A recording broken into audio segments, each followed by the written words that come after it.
Thank you, Jar. Thanks for the invitation, and I'm honored to be here. And I deeply care about the safety, prosperity, and freedom of Kurdish people in the region, and stability, of course. Hopefully, this cycle of violence and war will end sooner than later.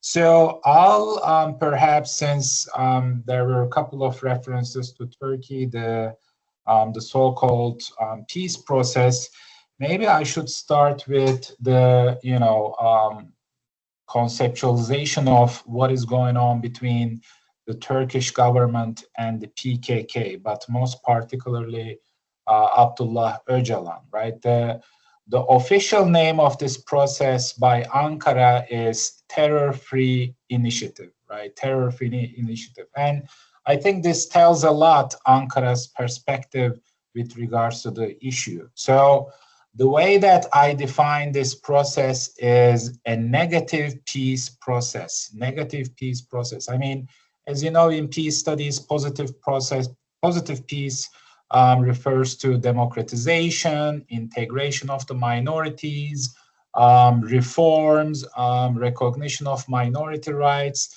and of course the desecuritization of the conflict.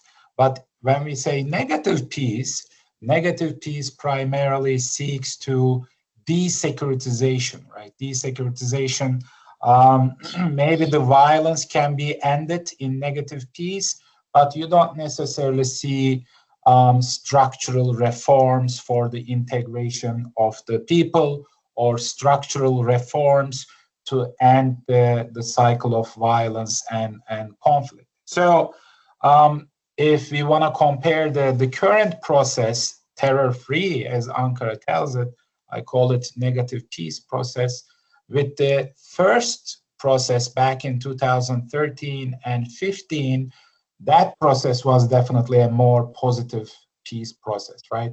Definitely Ankara and the Erdoğan government was trying to resolve the Kurdish issue with constitutional reforms in mind, with the recognition of Kurdish identity in mind, but that process ended terribly due to Arab Spring, due to the new geopolitical dimension in Rojava, and the changing security perceptions of Turkish government, right? So now we have the first peace process was more, again, democratization. This one over here that we have today, it is more a process of disarmament, a process of negative peace. And this has been the critic, to be honest, by the opposition in Turkey, right? I mean, opposition groups in Turkey basically arguing that this new process between Erdoğan and Öcalan does not have any significant democratization prospects, right? To be honest, I mean, some of the criticisms come from the Kurdish groups as well. But I mean, Öcalan himself stated, right, he thinks he cares about the freedom of Kurdish people in the region, but also he cares about the security of the Kurds in the region, right?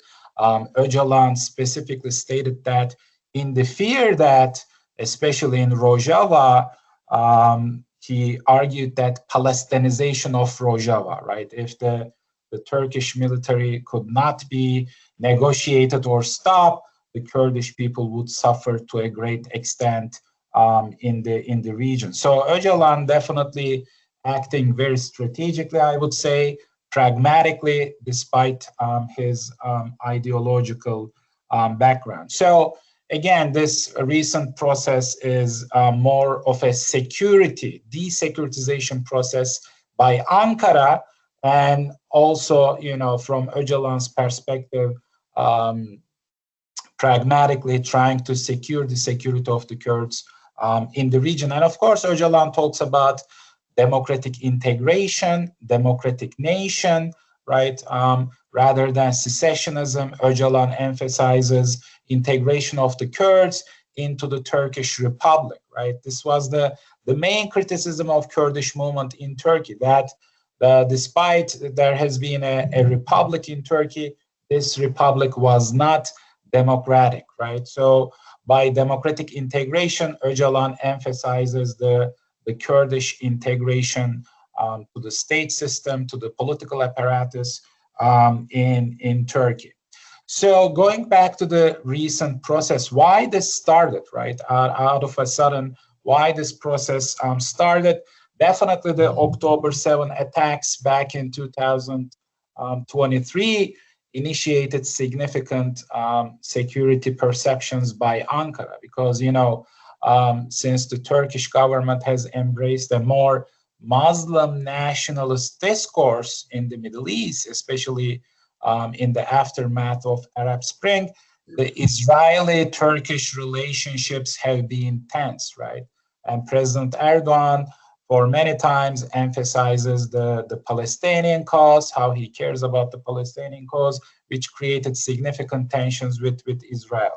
So this October 7 attacks and the restructuring of geopolitics in the region definitely triggered a deeper security concerns by Ankara government.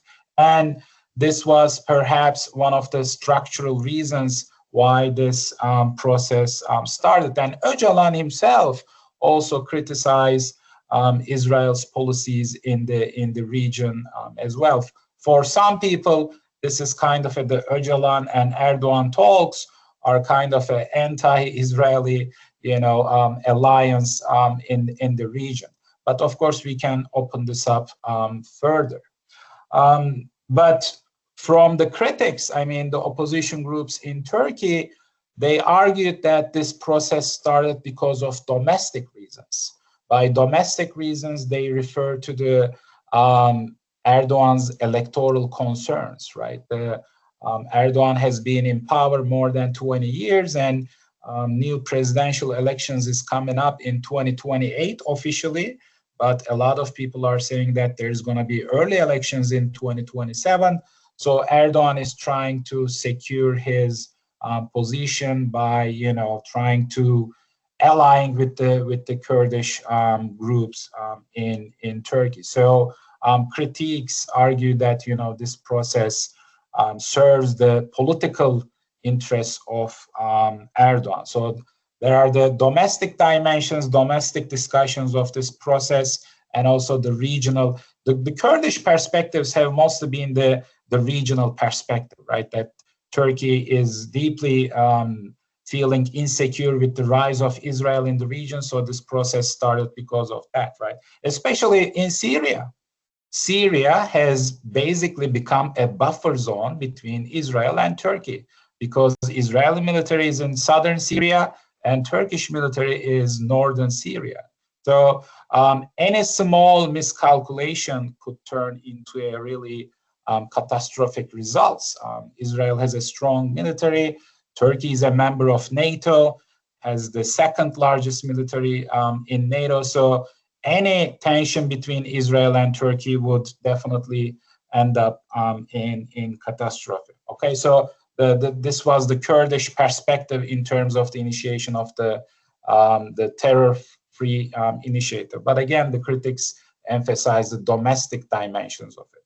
Another note that we should consider here, I mean, a lot of people talk about Erdoğan, but the person who started this process has been Devlet Bahçeli, right? Devlet Bahçeli is the leader of the Nationalist Action Party, or MHP, and he's definitely coalition partner of Erdoğan, right, as a minority party. But Devlet Bahçeli is not a normal figure, right? Is not a normal politician. He definitely represents the deeper establishment, deeper structure of Turkish security and intelligence apparatus. So when Devlet Bahçeli, back in October 2024, he actually from the parliament,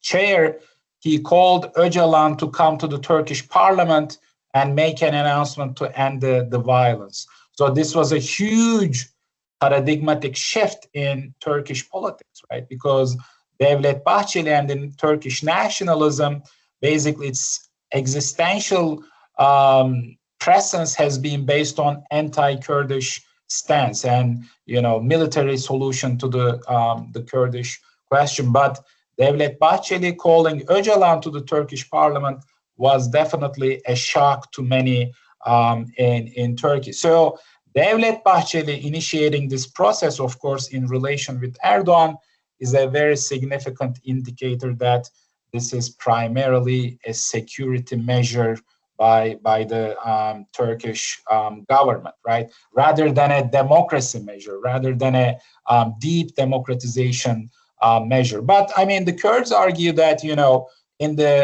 if Erdoğan does not have the legitimacy, to create this democratic environment in Turkey, maybe in the post-Erdoğan era, this so-called terror-free initiative would lead to deeper democratization in the resolution of the Kurdish peace process, right? So, for instance, when you look at if we are going to talk about the implications of the Iran war on the peace process in Turkey, or the negative peace process in Turkey, the security mentality of the Turkish government triggered again, right? I mean, David mentioned that Erdoğan talking with Trump about the potential armament of the Kurdish groups in Iran by CIA or the American government. Turkey does not want any Kurdish political formation in the region out of its own control, right? If you look at Iraqi Kurdistan, Ankara and Erbil has built significant economic and political relationships. Ankara had more tense relationships with Süli, with the PUK, right, because of the ideological reasons, different pathways. Rojava was a big problem for Turkey because they didn't want any Kurdish political formation right across the border. And right now, the Rojava issue seems for a while, resolved to a certain extent, right? With the recent negotiations, now we see that SDF trying to integrate to the Syrian military. Sipan Hemo became the vice defense minister, right, in Syria. Nurettin Isa Ahmet became the governor of Hasaka. These are all senior SDF members, right? Of course, these are happening with the approval of the Turkish government. From the Kurdish perspective, if you look at Rojava, the partial abandonment of the US, I say partial abandonment, right? Not necessarily full abandonment of the US protecting Rojava created a very significant disappointment, right?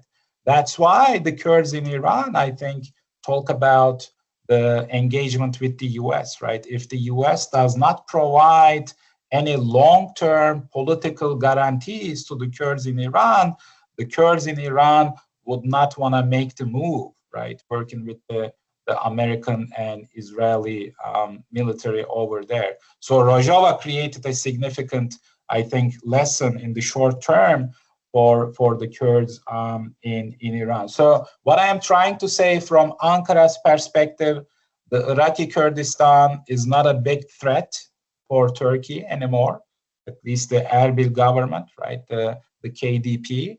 They have significant social, cultural, political, economic relationships. Rojava threat from the perspective of Ankara is, for now, is resolved, and seems like Öcalan is on the same page with Ankara as well. Now the new threat from the Turkish perspective is Iran, because, if you look at Iran from the Turkish perspective, it is kind of a black box, right? I mean, if you go back to history, Ottoman Empire and the Persian empires have always been neighbors, one Shia power, the other one Sunni power. There were rivalries, but we don't necessarily see a big war between Iran and Turkey for centuries, right? So destabilization of Iran, potential civil war scenarios in Iran between the Kurds and the regime, or the Kurds and the Azeris or others, right, would create significant risks for Ankara. Political risks, if there is any Kurdish autonomy in Western Iran that Turkey cannot control, This is a significant political and security risk from Ankara's perspective. Refugee flows, right? If Iran is going to end up in a civil war or significant destabilization, refugee flows into Turkey would create heavy economic burden. Syrian refugees came after the civil war started in Syria back in 2011. This created a huge polarization within the society of Turkey, right? Anti-immigration, xenophobia has been high, and in fact led to the emergence of far-right political party in Turkey called Victory Party, right? Or Zafer Party, basically arguing that, and of course there's an anti-Kurdish stance over here as well. I mean, Turkish nationalism has always had this anti-Kurdish stance as well. So refugee flows from Iran would create very significant risks for the limited societal peace in Turkey. The other risks are, of course, economic, right? I mean, Turkey has had some economic trade relationships with Iran. Iranian tourists visit Turkey very often, right? Cities of Van, cities of Antalya has been a major source of income for many people in the region in Turkey. So definitely the further war, further destabilization of Iran would create higher risks for Turkey. And again, for now, Öcalan just made a statement today, again arguing the democratic integration of Kurdish people into the state system in Turkey. Öcalan seems to be, at least again for now, on the same page with Devlet Bahçeli and Erdoğan. Of course, they understand different things, right, from this process. They understand. Thank you, Dr. Serhun. But to finish it up, you know, Öcalan talks about democratic integration.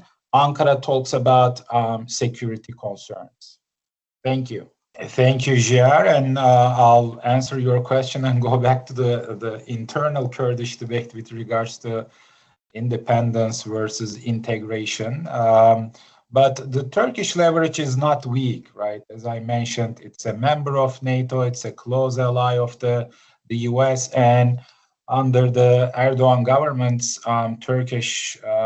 Turkey built a very significant, what I call, military industrial complex, right? We are talking about a very strong military with high technology, drone technology, and others. Militarily, politically, I think the Turkish leverage in Iran and in the region is not weak.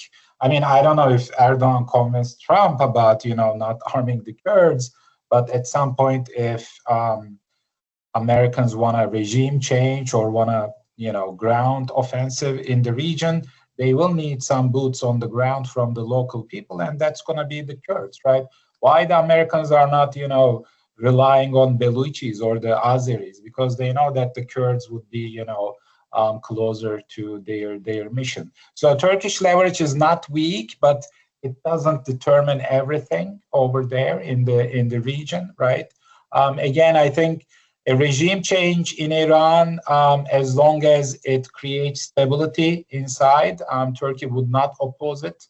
Turkey has not been a huge fan of the Islamic regime because there are the sectarian rivalries too, right? I mean, Iran created this axis of resistance, the Shia crescent in the region, and Turkey, especially Erdoğan, coming from this neo-Ottoman tradition, sees itself as a Sunni Muslim nationalist power. So they wouldn't oppose to the regime change as long as, again, it doesn't trigger internal destabilization, internal civil war, and particularly a new Kurdish autonomy that Turkey would not be able to control, right? Turkey definitely would object to this. Going back to Mamoste Hayati's mentions, you know, this is a domestic internal debate among the Kurdish intellectuals and scholars, right? I mean, as I mentioned in the first round, there has been significant criticisms to Öcalan about like what the Kurds are getting out of this new process with Erdoğan. On paper, not much, to be honest. I mean, but when Öcalan says integration, I don't think he refers to assimilation, right? So assimilation in Turkey, I think to a large extent failed, because we are talking about long years of denial of Kurdish identity in Turkey, but today Kurdish identity is recognized. When I say recognized, de facto recognized, right? Not officially. But Kurdish movement is strong. Kurdish political organizations are strong. They have leverage inside the Turkish politics, right? They are not weak. And I think the Turkish state is seeing this, right? So when Öcalan says integration, it doesn't, I believe, necessarily meaning, assimilation. But on the other hand, definitely, I mean, the book that Mamahsa Hayati showed, I think coming from Kemal Süleymani, right? His book about the critiques of Öcalan. Look, I mean, if you look at broadly the Kurdish question in the region, it is definitely a question of self-determination. It is a question of the statehood, right? Since the fall of the Ottoman Empire. But who is going to do this? And at what cost? And where it's going to be, right? In Turkey, if you look at the Kurdish movement, at the moment, there are no resources for independence. And there's no demand for it, right? I mean, we are talking about a strong economy. We are talking about a mixed demography. Many Kurds live in Istanbul. Many Kurds live in Ankara, Izmir, the other parts of Turkey. I understand the diaspora, nationalism that's seeking more, sovereignty for the Kurds, but the reality is on the ground. Again, here I'm talking about Turkey, do not necessarily, at the moment, in the long run, I don't know, but at the moment, does not lead us to any independence agenda. There are not. The reality is on the ground. In Iraqi Kurdistan, the picture is different. And it was tried back in 2017, the independence referendum, right? I mean, a lot of people criticize that for the miscalculations and etc. But we are talking about a tough neighborhood with significant powers. If you don't have the leverage inside and outside, independence is less likely, right? So if Americans are not supporting this kind of independence, if you look at Kosovo, right? Kosovo became independent back in 2008. I think, if I'm not mistaken, there was a significant American support of it, right? But again, Turkey is a member of NATO, and it's not easy to, challenge against Turkey under these conditions. And Öcalan, I mentioned in the first part, is acting pragmatically and strategically, right? Looking for not ideal solutions, but optimal solutions. Ideal solution would be, of course, more federalism, more autonomy. He, in fact, talk about democratic confederalism, right? Loose borders within Kurdistan, right? Not without changing the borders of the region, but loose borders within the larger Kurdistan, where the Kurds would have local autonomy, some sort of shared sovereignty, and Rojava was a great experiment of it. And again, I don't see Rojava as a defeated era. Some people say that Rojava is defeated. I don't think so. The idea is out there, and still there is limited autonomy in Rojava. The conditions were ripe to do that. There was civil war in Syria, and the Kurds used this opportunity to a great extent. But there are no realities on the ground for the Kurds in Turkey at the moment. But the Kurds, to a great extent, demand official recognition of Kurdish language in the constitution, which still a lot of Turks reject, right, and oppose. Kurds demand respect for the local municipalities in Bakur. If you look at Diyarbakir, Van, Hakkari and other Kurdish regions, the Kurdish party is the strongest. They control the local municipalities. But with the end of the first peace process back in 2015, Turkish state started appointed trustees to those local municipalities. Very undemocratic move, right? So perhaps by integration, the Kurdish movement is seeking, the control of the local municipalities, the recognition of Kurdish language in Turkey, official recognition, maybe teaching of the Kurdish language in the state schools. Still, I mean, this is partially done, but very limited, right? But I think assimilation in this digital age where Kurdish identity is very strong and interconnected across the borders, I think assimilation to a large extent failed. But, you know, independence on the other hand, at least talking about the Bakur, right, is not on the ground. There are no realities at the moment. In the long run, I don't know. These are very geopolitical dimensions, right? If you look at the creation of new states in the Middle East, Iraq, Syria, for instance, right? They came into being as a result of huge geopolitical changes. And that was the fall of the Ottoman Empire. Maybe there will be such geopolitical changes in the long run, but at the moment, I mean, Iran is, right? A lot of people are wondering what's going to happen in Iran. Maybe it's likely. In Iraqi Kurdistan, I think it's more likely if you look at the infrastructure of Iraqi Kurdistan, right? But at the moment, we don't necessarily see that in Turkey. And Öcalan, I think, is positioning himself with this optimal solution for the short run and medium run. The ideal solution, to be honest, will depend on the future generations of the Kurds. And Öcalan is actually talking about, let's shift from armed insurgency to legal political sphere. So the new generations of Kurdish politicians would perhaps, you know, seek the moment of ideal solutions in the future.